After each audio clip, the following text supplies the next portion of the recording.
the water.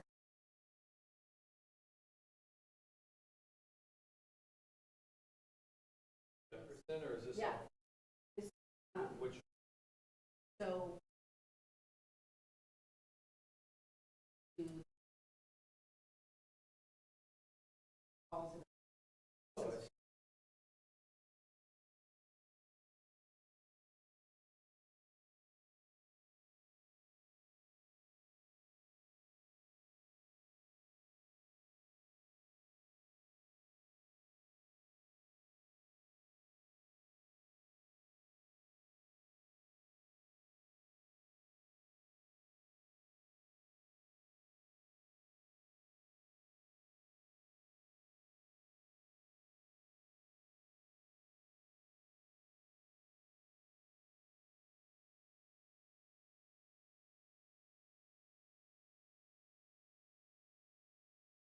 Yeah, one. Way there.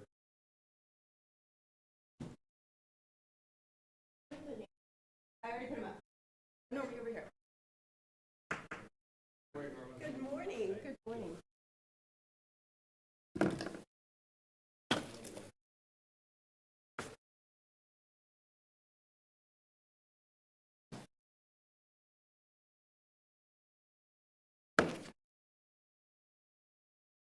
Still set up from Council West. Looking for a hand. Hey, is it 9? Yeah, do we want to get started? Okay, good morning. Okay, I'm calling the February 19th meeting of the West Sacramento Area Flood Control Agency order. Let's see, we have all members of our, okay, let's welcome director. Congratulations. Wonderful, and so, does everyone have their mics on? Sorry, my mic is not on. Starting at general administration, part 1, board appointments and reappointments. Paul, do you want to give us a quick overview of our terms and what we're doing today? Yeah, I think we got a little off target here with appointments, but we're in February, and so we're asking that the board nominate and both a board chair and vice for the upcoming calendar year. Okay, I'd like to start then by nominating our new director for the chair's position, David Dean. So that's not a motion I would support. Since I jumped in as vice chair at half of my term last year, I'd like to continue one more year as chair in 2026. My understanding was that we were going to have the chair's position when the new director came in. That's one of the reasons that we had Tom previously, and that was my understanding. That was one of the reasons I agreed that you could be chair this time, because we were going to have a new chair, Verna, and that was my understanding. So I would like to give our new director an opportunity, to show his incredible leadership that obviously we read in his resume. Oh, 100%. But as vice chair last year, typically, and you mentioned this in my nomination, is vice chair would become chair. And so I'd like to actually continue that and actually complete a full term. No, because I was vice chair once, and I certainly wouldn't have tried to usurp Tom's position as chair. So I really believe that we should give Mr. Dean his opportunity to become chair. We might be at an impasse with this.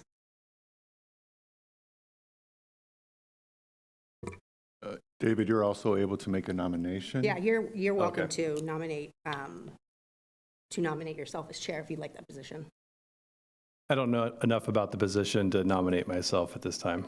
Well, you can second it, and it's basically just running the meetings. Verna also, I mean, she's already doing 2 terms as mayor pro tem, even though it's been my opportunity. So I think it's sort of being selfish, Verna, not to allow someone else to have an opportunity to prove their leadership. And I think he can easily be walked through this with the rest of Paul's direction. So, I think it's rather greedy, honestly, for you to want to continue to work as chair. No. So I think a vice chair position would be best suited for my situation. Just still trying to learn the ropes here And I think that might be the best option at this time. Well, But I do appreciate the offer. No, but I think, I'm going to continue to this, and I'm going to tell you, I really believe that you would do an excellent job as chair. Tom continued, I mean, he was our director, and there isn't really quite that much in a chair's position other than to go through the agenda. I think it's important that, we get you started. I have no doubt with your incredible credentials that you can do the job of being chair. And I think it's important. Verna is already pro tem. She's already heading a lot of committees. I think it's time that, we bring in new leadership. That has been one of the things that has gone on. That Verna? is completely separate from what we're at hand today. I sit here representing RD 900, and if you were vice chair, you should have easily stepped into the chair role. That would have been more than It would have been comfortable. inappropriate because Tom had served in that position, and we have our positions as city council members. This is something that was just a policy that had been done before. And it was an appropriate policy because, this was something that he was committed to. We, as city council members, have many other duties. This would be Mr. Dean's only responsibility, and I think it's appropriate that he become chair.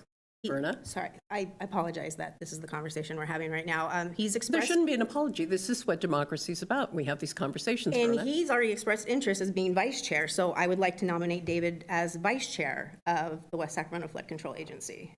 I'll second that motion. No, we haven't finished the motion with the okay. chair's position, David, so this is why I'm positioning this. I think it's really important.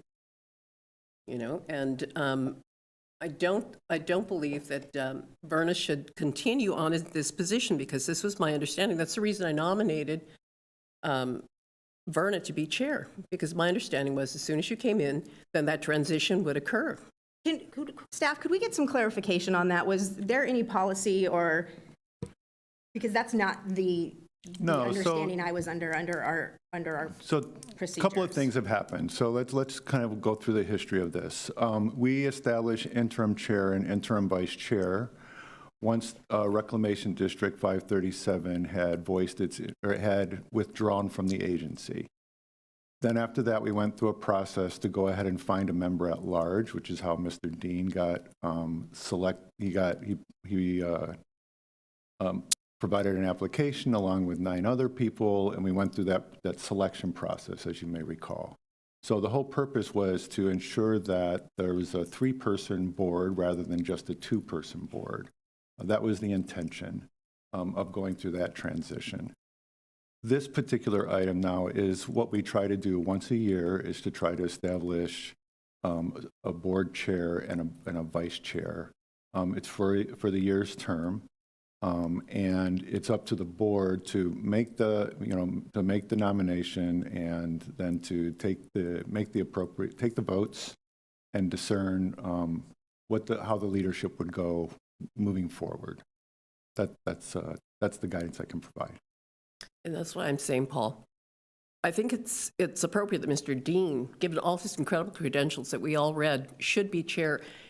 You have guided, Verna's had, 2 meetings? And you have guided her through the meetings that we've had. I don't think it would be that difficult for Mr. Dean. We are city council members. Verna is already on several committees, as am I. And this is the one thing that Mr. Dean, we put all our confidence in him because of his background. And I think it's appropriate because you do meet several times. I know Tom met often with you all. And I think it's appropriate that he would be chair and head this committee, that he was the face out there for RD 900. It's not that difficult to be chair for a committee because you're basically running. I've been president for my school board when I was on there, and you give excellent direction. We have legal counsel here. So, to have Verna, and it was supposed to be an interim position. That was my understanding. And that's the reason I'm being so adamant about this, because I think it's important that we have faces of new leadership out there. Verna's already on many committees, as am I, and I think it's appropriate that we have our director be the chair and run these meetings. And Mr. Dean, I'm going to tell you, it's really important, I think, that, you be the face of RD 900 as Tom was. And as city council members, we've had our opportunity to be out there with the public and all. I'd like to see you as chair of this committee. Makes sense. It does. Can I get a better understanding of chair obligations, chair duties, meetings, frequency, times of day? The chairperson is responsible for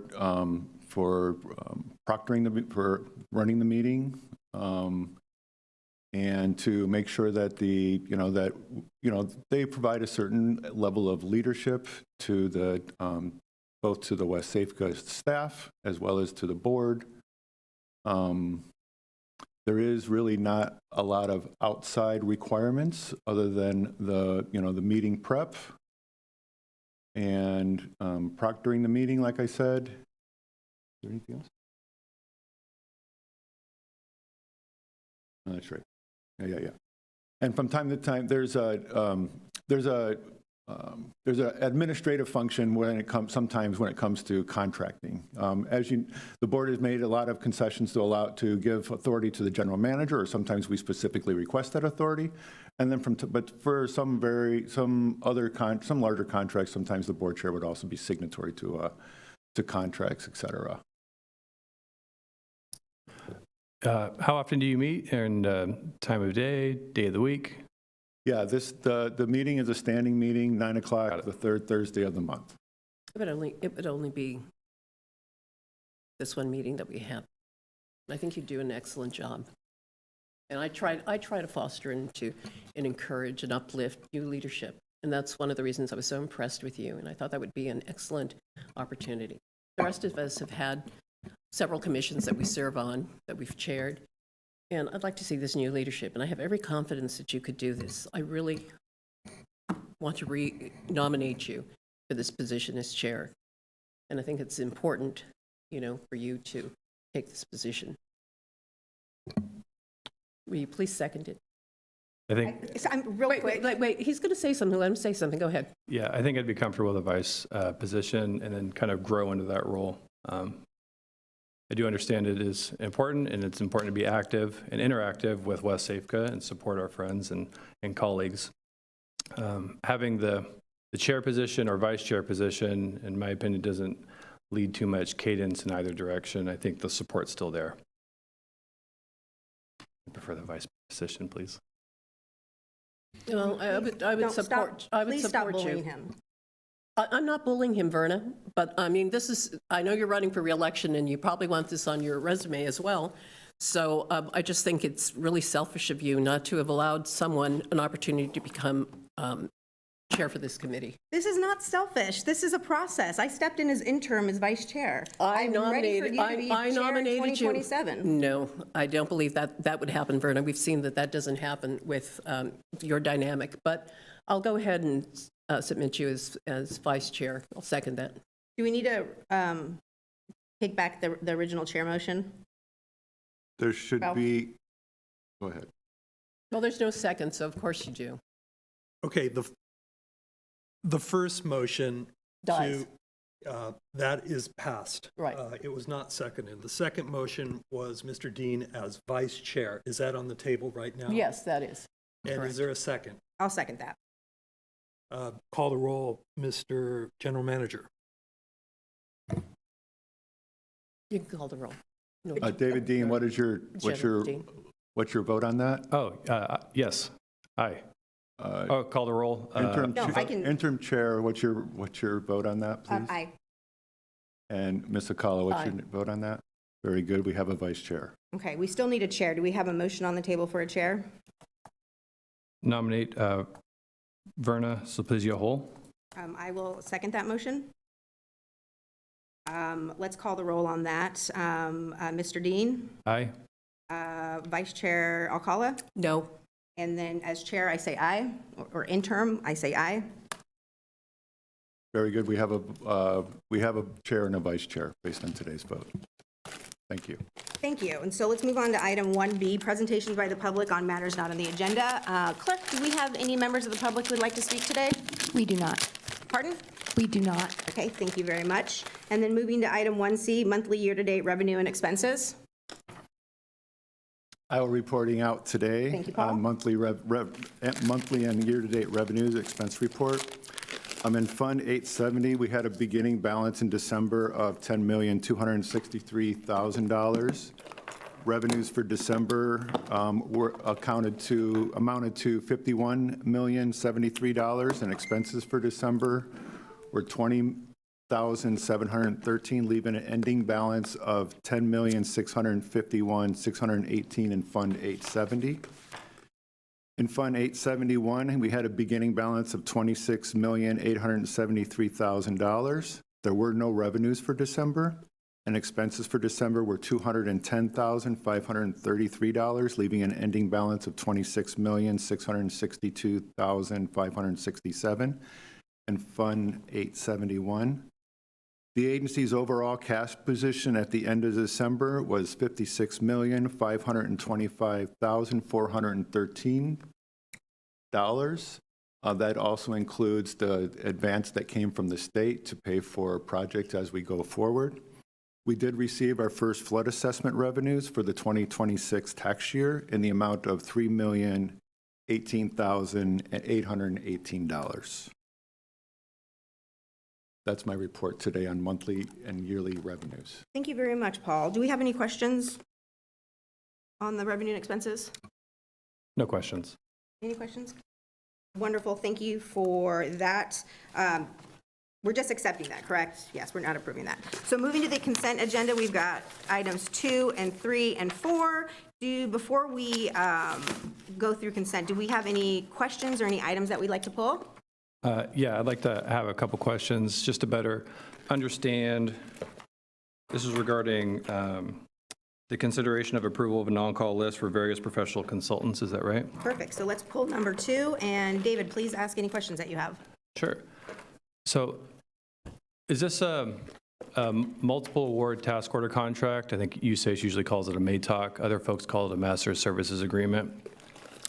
Kind of help me understand the contracting mechanism for this award. Yeah, sure. Good morning, members of the board.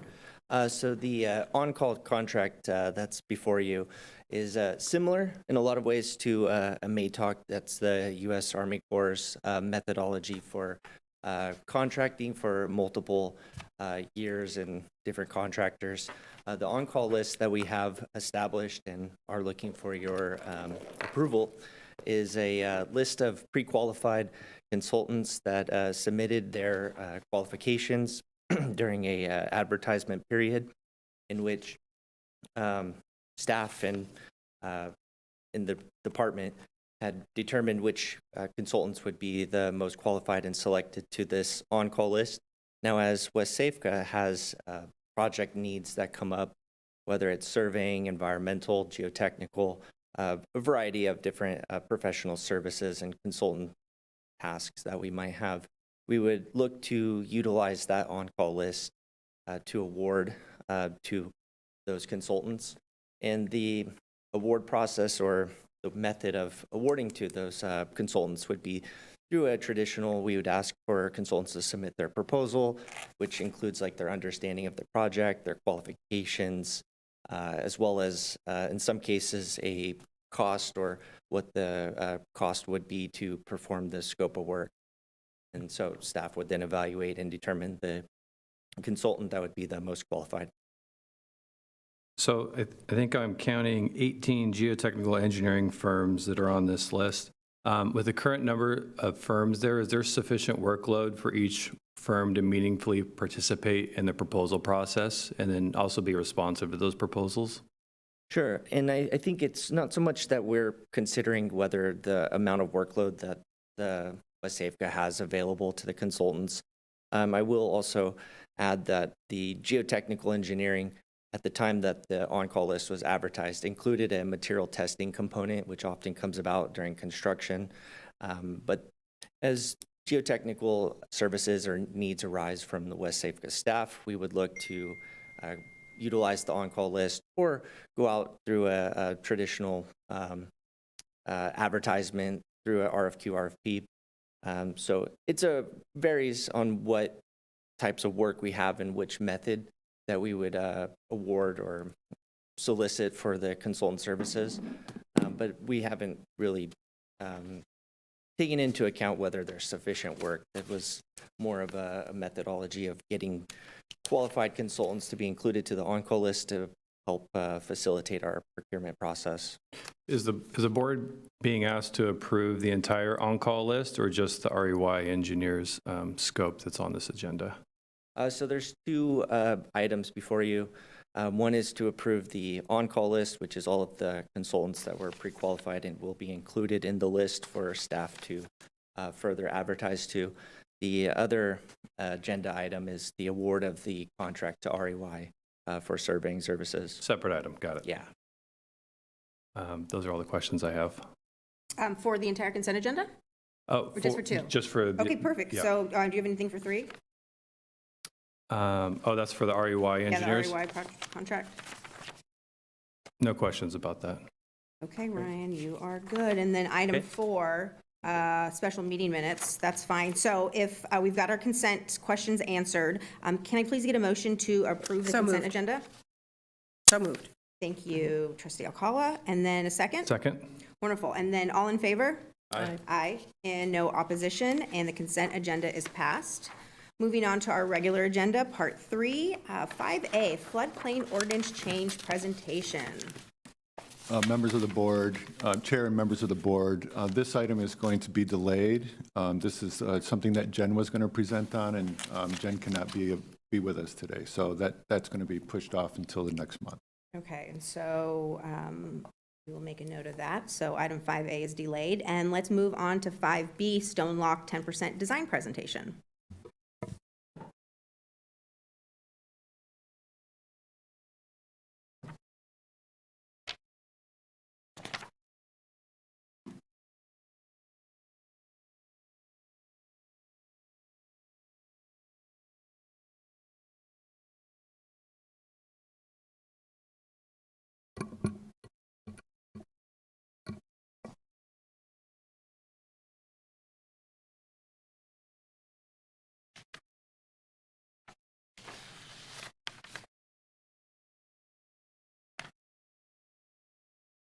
Now, if you sit on your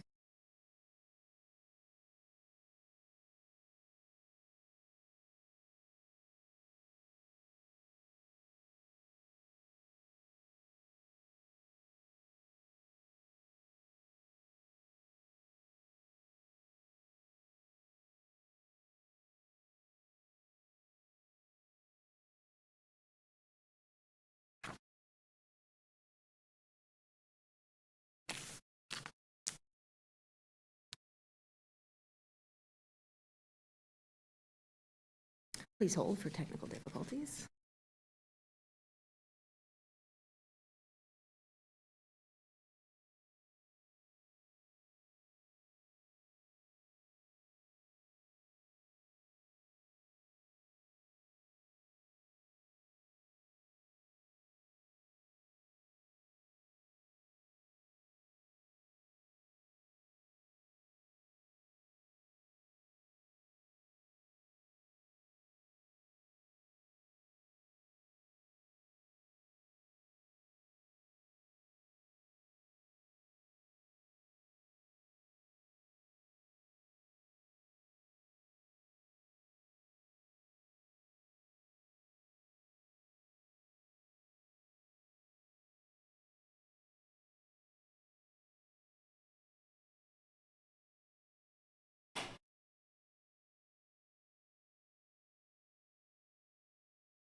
Yes, yeah.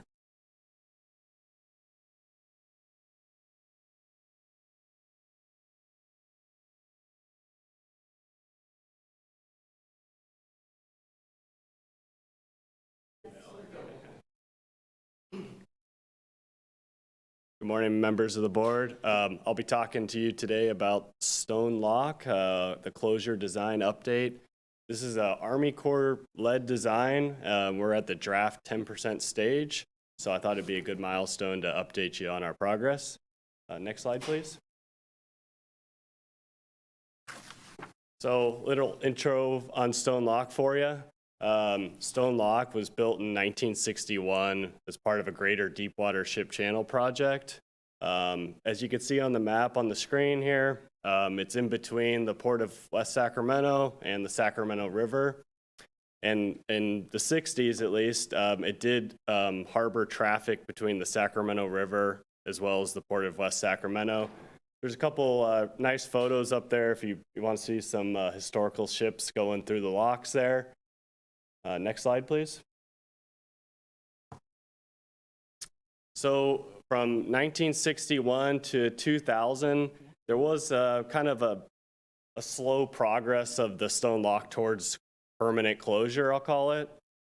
Starting in the 1980s, an area between the Sacramento River and Stone Lock started to fill in with sediment. It wasn't being dredged, so it eventually did fill in fully and make it impassable between Stone Lock and the Sacramento River. That started in 1980s or so, if you look at the historical imagery, and it progresses to where it's at today, where it's got very mature riparian vegetation. It would be very difficult to remove at this point. Stone Lock eventually did become fully inoperable in 2000 when it was decommissioned by the Army Corps of Engineers. All the electrical mechanisms were removed at that time, rendering the lock in a permanent closure status. For that permanent closure, the sector gates were rolled out, and the stop logs were left out on the Sacramento River side to protect the Deepwater Ship Channel from flood events that were occurring from the Sacramento side. Next slide.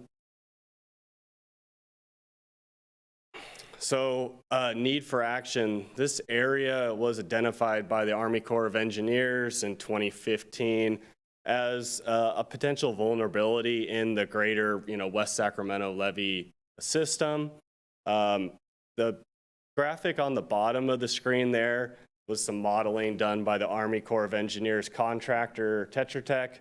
And that, to make a long story short, is basically displaying how leaky the lock is in its current state. It's not providing 200-year flood protection due to leakiness, height deficiencies it has. It's at the end of its service life. There's corrosion occurring, all kinds of different reasons on why we need to potentially, make some improvements in the area to complete the system one day. Retrofitting the lock itself was explored, but found to be not feasible due to a lot of those factors I was talking about. A big one was it was beyond its 50-year service life already. So it's sometimes difficult to retrofit something at the end of its life. Next slide. So Stone Lock closure alternatives in 2023, Army Corps of Engineers with a multi-agency team did look at different ways to improve this area. This team was composed of Wsafca, Army Corps of Engineers, the state of California, U.S. Fish and Wildlife Service, National Marine Fisheries Service, and a host of other partners, looking at our best options in the area. All these different options were looked at, from improving the existing lock to constructing a full-on levee next to the Sacramento River that was an earthen levee, to even a no-action alternative. And the PDT selected this option due to its cost efficiency, level of flood protection, and it also had a lesser impact on natural resources. I talked to you about that mature riparian area next to the Sacramento River. it'd be somewhat problematic to go in there and remove all that vegetation. Next slide. So that brings us to the approach on the 10% design. This photo here, the red box shows you where this structure would be placed in the stone lock. Some important things just to kind of guide you as we're looking at the design. You'll hear me refer to the western sector gates, which is at the top of the photo. Those are rolled out, and they're basically permanently rolled out in this current stone lock configuration. The eastern sector gates that are closer to the red box, and then just a little bit down from the eastern sector gates is the stop log system that's been deployed. It was removed and deployed while the lock was in operation in the 60s, 70s, 80s, but it just stays out there at this point. Next slide. So this gets us finally to why I'm here today, the 10% design, or the 10% draft design. The Army Corps contractor, Tetra Tech, did come up with a reinforced concrete structure just west of the eastern sector gates. In this scenario, the sector gates would be rolled all the way in, stop logs would be fully removed, and this concrete structure would provide the 200-year flood protection in this area. We also have some levees to the north and south that would be tied into high ground near Pioneer Bluff, and then tied into levees in the Southport area. The concrete barrier structure also has a bridge function to it for pedestrian, mostly pedestrian bike traffic, but it also could allow for vehicle access, like a fire truck, any kind of flood fighting equipment if we needed so. Next slide. So one issue that came up in this 10% design was foundation conditions. The shallow foundation conditions are poor due to a gravel and dense sand layer right below the structure currently. So the geotechnical contractor came up with a deep foundation design. This is something you see on bridges or very, kind of high loading structures. Where 72 piles would be drilled approximately 100 feet deep, filled in with concrete, and that would serve as our foundation for this concrete structure. Because it is a concrete structure, it does need greater support than something like an earthen levee. I'll be talking about that a little bit more. Next slide. So a project criteria that was part of this was allowing for fish passage as well as freshwater flow. I'll be talking next about the future kind of city design in this area, why this is important. But this design does allow for 4 48-inch pipes to allow fish passage and water flow. There is the ability to close those pipes during high flood events. So it is a pretty nice situation for fish passage as well as flood protection. Next slide. Costs and schedule. This does have an estimated cost of $21 million. That already includes a contingency. Future schedule is a little bit tricky with this due to Army Corps of Engineers contracting mechanisms and some loss of personnel that they've had. This 10% design's estimated to be completed in March, and then the 30% design isn't due to be initiated until around July, unfortunately. So just a limitation to a modification they're going to have to do to this contract. Next slide. So design considerations. We're looking at everything in this design to try to increase the constructability of it.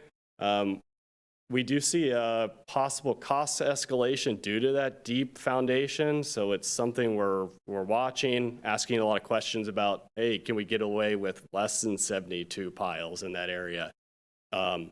There is a possibility for a shallow foundation if we did something like jet grouting. So we are going to be looking into some other options still for different types of foundations for this structure. Flood fighting, of course, is a really high objective for us. And then future development as well. As you can see in the photos on the screen there, a Central Park design is planned for this area eventually. This is all Port of West Sacramento property.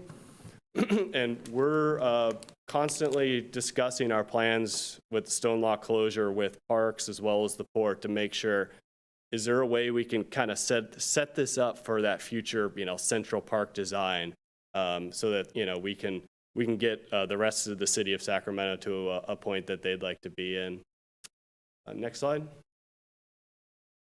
So next steps for us, of course, we're looking at the draft 10% design and geotechnical documents and giving those a review. But the next step is also going to be some borings inside of the stone lock itself, which haven't been completed before.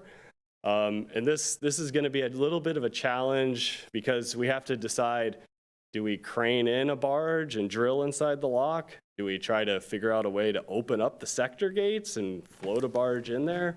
So we're discussing those options, with the port, with drilling experts to see kind of what our best options for that is. We're also, going to continue to support the design phase with that 30% expected to initiate again this summer. Next slide. That's the presentation I have for you today, and I'm available for any questions you have. Andrew, thank you so much.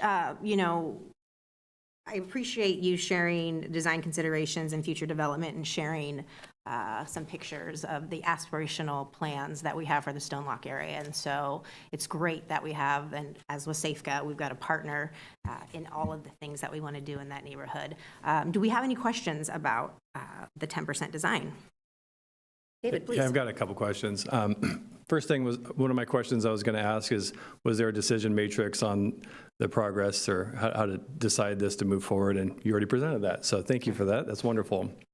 It's a very useful tool just to be able to qualitatively just kind of, figure out equal weight to all these different importance factors and go from there. And it really helps you with the scoring to kind of give you a North Star or kind of which direction to go from there. So that's great. You guys have done that already. They call it head, but what's the water surface elevation difference between the river and the deep chip canal, and how much does it vary between the two? That's a good question right now. I think you referenced it in an email. There is a RID report going on where hydraulic conditions are a little bit in question right now on where exactly the water levels are on Deepwater Ship Channel and Sacramento side. We don't have access to that information, but I can tell you, as of around 2024 or so, Army Corps for the 200-year event had Deepwater Ship Channel elevation of about 20 feet in the 200-year event. And then the Sacramento River side, it was about 34 feet. So pretty good head differential between those two. And this is primarily a structure to protect against the Sacramento side. Right. The existing lock structure was the current proposal to be abandoned in place, or currently like remove completely, come back to dirt, and then build it back up from there? For our 10%? Yeah, or just the concept for now. Obviously 10% is your preliminary kind of, this is where we think it's going to go, but obviously it changes quite often between 30, 60, 90, 100. Yeah. So Stone Lock has been designated as a historic structure, which adds to considerations for our project. I don't think there's a scenario where Stone Lock would be removed in our, flood protection different designs. There's a potential for it to be manipulated, or buildings to be removed nearby. But we're trying our best to kind of leave it as it is the most we can. I think in any scenario, the sector gates are going to be rolled back in, and those stop logs are going to be removed and placed back into, they have kind of a sitting place in the lock structure itself when they're not deployed. So we're going to try to leave everything as it is, because I think it would be a really nice piece for that Central Park design too, Okay. You had mentioned driven piles. Makes me curious for Tetra Tech, who or where they're based out of and where their engineers are designing this, because Downtown Sacramento, many, I can't say most because I don't know if the answer is most, but many of the high-rise buildings are built on auger cast piles. Driven piles are disruptive for a number of reasons. One is you have this shallow gravel layer sitting above a denser gravel layer, which you want to bear on. And then the second is vibrations, right? So if you're driving piles, you're going to be, the whole neighborhood's going to be shaking, and it's going to be a lot of potential damage to neighboring structures. I know that to the north, there's more commercial property. To the south, not immediately adjacent, but close enough to feel the vibrations, are some residential homes. I apologize. I meant to say drilled for these piles. Oh, okay. So they're going to be most likely drilled and then filled with concrete.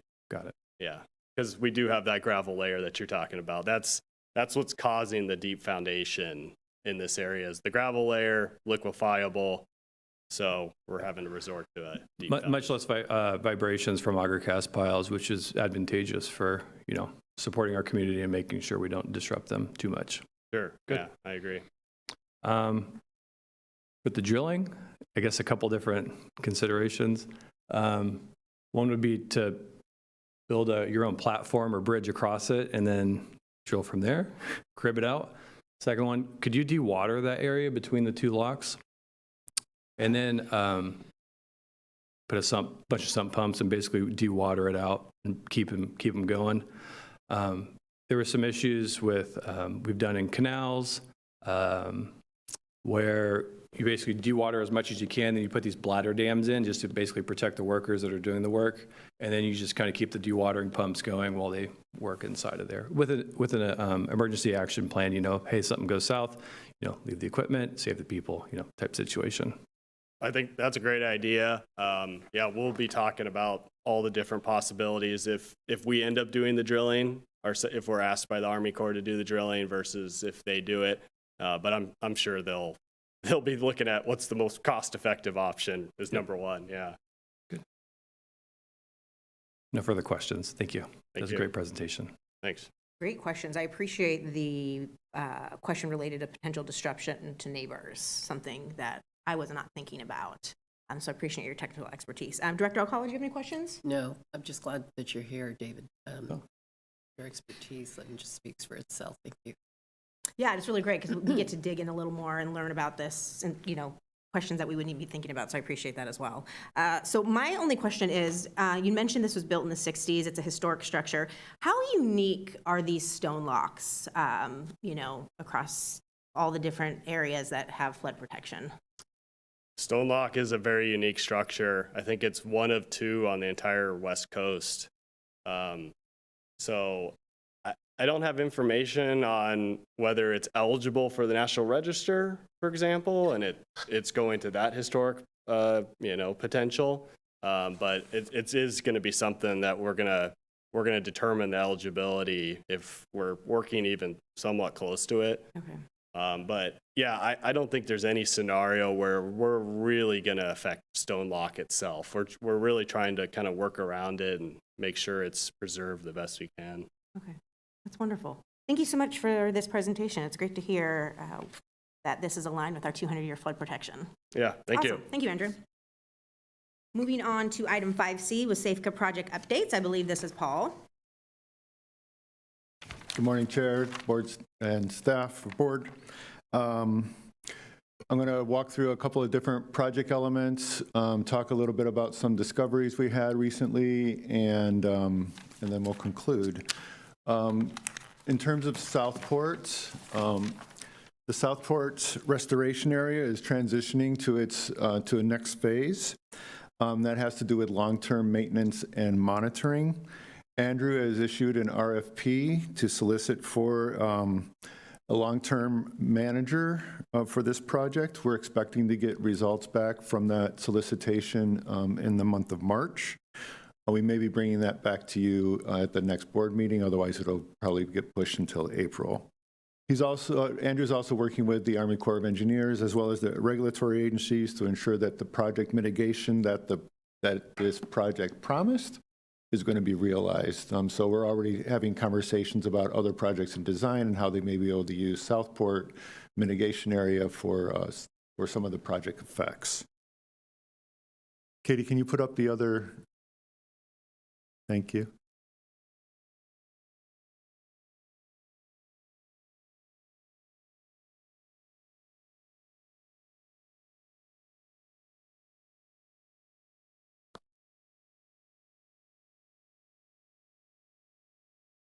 We can see it pretty good if you leave it like that. Yeah, I think that's fine. Can you go to the first slide? All right. Oh, it didn't capture. All right.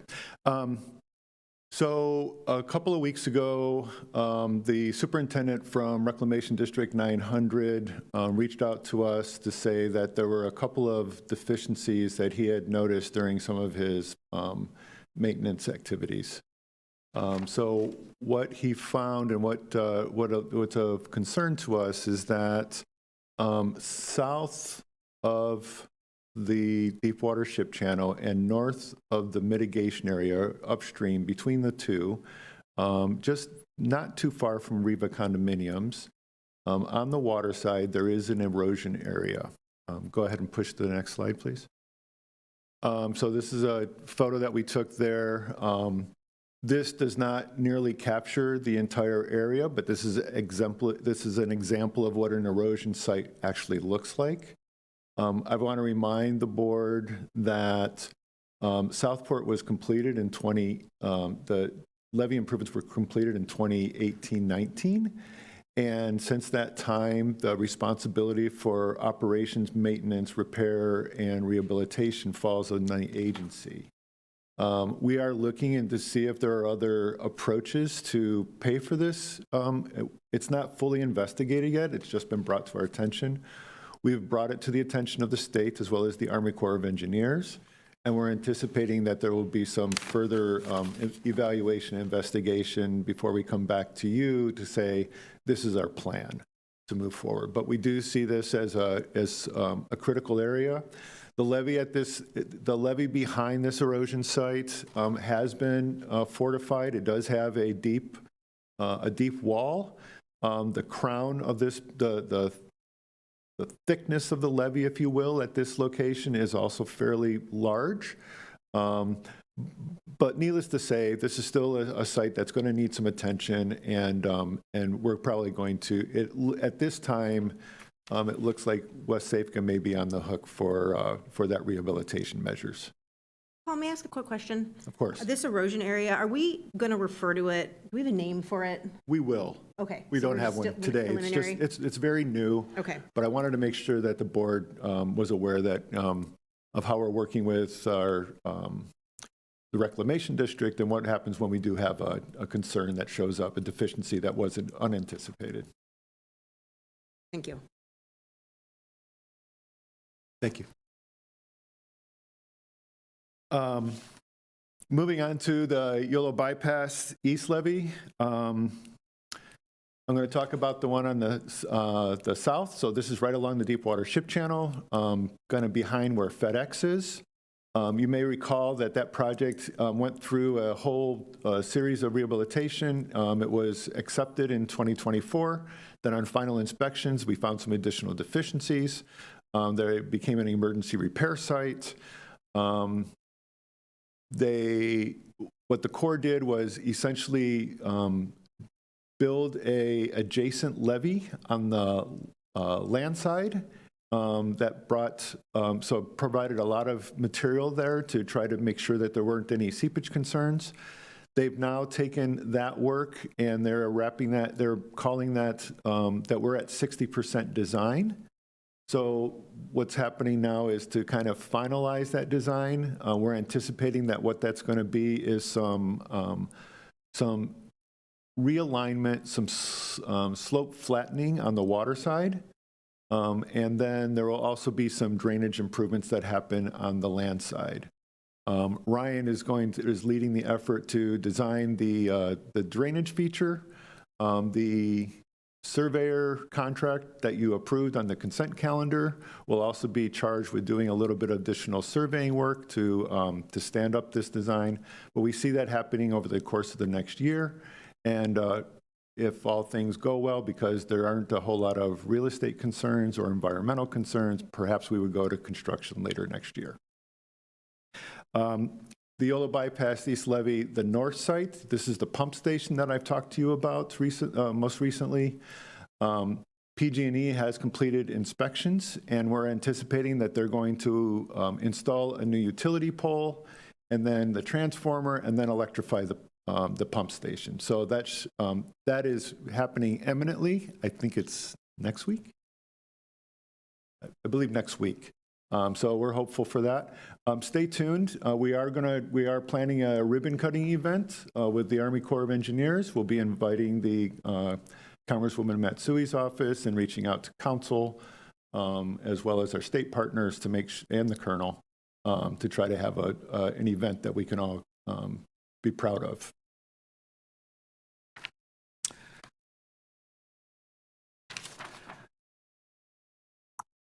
Moving on to the bigger project, the Sacramento North Levee Design Project. The Army Corps is advancing the project from 65 to 90%. That design milestone is expected to be achieved in August and will also result in the Army Corps providing us with take letters.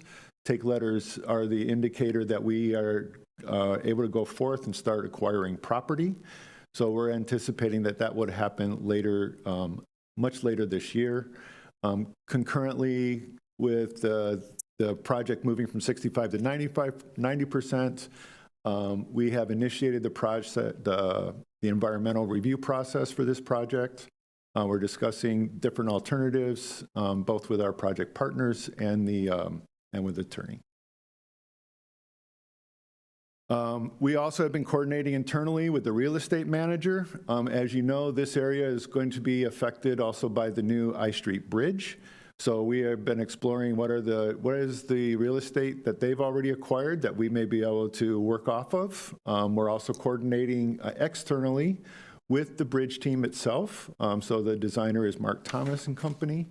The Army Corps, Wsafca, the state, we're all talking about what are some of those challenges and hurdles that we may come up against, given that these are two major infrastructure projects happening in the same space.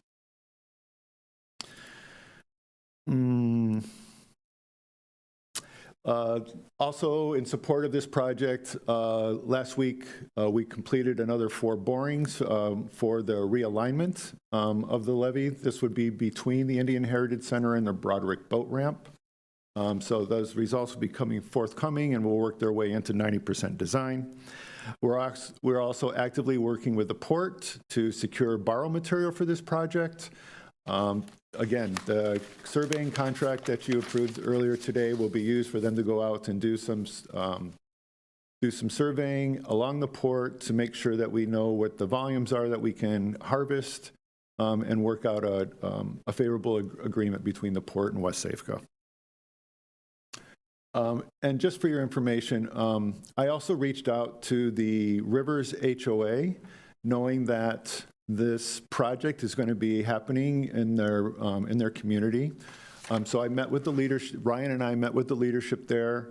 The same presentation I did for you at the November meeting, I presented to them and asked them for their questions. They seemed pleased to know that they were getting an early heads up about what's happening in their community.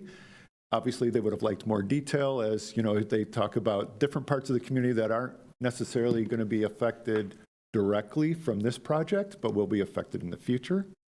So we're, again, I just want to I'm trying to lay the groundwork so that there's no surprises. We're going to expect to hear some complaints, some concerns about some of the loss of trees, some of the realignment, and also taking into consideration some of the disturbance that's going to happen to the community. But at least we're trying to get out there. We have been, there's also, I think I mentioned this a while ago, so let me just refresh everybody's memory, but Sac River North goes from the Weir all the way to the Stone Lock. And the Corps has divided this project into essentially 6 different elements, but one of the elements that we haven't really talked about is the erosion element. So that has to do along the entire reach, so all the way from the Weir to Stone Lock. The Corps has been able to mobilize the personnel from the St. Louis district. And this is important because the St. Louis district also helped Wsafca, our partners across the river, with some of their erosion deficiencies on the American River. So we've been working and coordinating with them. They've provided us with a scope of work. That scope of work will go out to RFP at the end of this month or in March. We're hoping to stand up that contract so that we can do all of the drilling necessary over the course of this next summer. And then that project can go into and the erosion part, the erosion elements of that reach can go into design. My concluding comments, our federal lobbyist, Van Scoyoc Associates, arranged a team meeting with the Army Corps' ASA's office. So I spoke with Stacy Brown. I emphasized our concern that the West Sacramento project hasn't received appropriations over the last 2 cycles. And in order to maintain momentum and go to construction, we are looking for additional appropriations to go to construction. So that was the point of that call. And we're preparing also for coordination with the city's lobbyist as we prepare to go to cap. Those are my concluding remarks. Wonderful, thank you, Paul. Directors, do we have any questions? No questions. Thank you, Director Dean. Dr. Alcala? None. I just, a couple questions and comments. I appreciate the proactive outreach to the Rivers HOA. Thank you for that, and I appreciate you keeping them up to date. You mentioned no appropriations for the last 2 cycles. Is that trend standard? Have we seen this happen before with the different cycles, or are we used to seeing appropriations every cycle? Well, we were getting regular appropriations beginning in 2019. The New Start happened in 2021.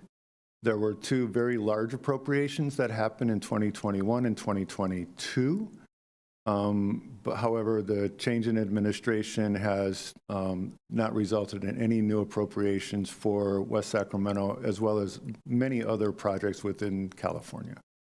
Thank you. And then finally, you mentioned working with the team in St. Louis. That's fascinating to me. Why is it St. Louis? Is it based on capacity or similarities to the communities? I have to give some kudos to the Corps for looking beyond their own boundaries within Sacramento region to find other experts that could handle the work. And they were available, and the Corps is able to channel money from one district to the other district to make it happen. St. Louis, like I said, has some experience already working in erosion repairs on the other side of the river, so it seemed like a fairly good fit.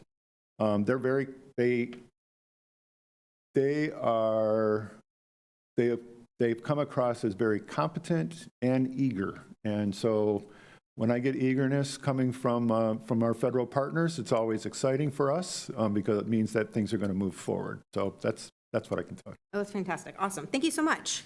So that concludes our project updates. Moving on to 5D. Do we have any director comments? No comments. No comments. And then let's take us to 5E. We will adjourn the meeting at 9:59 a.m. Wonderful. Thank you all for being here today.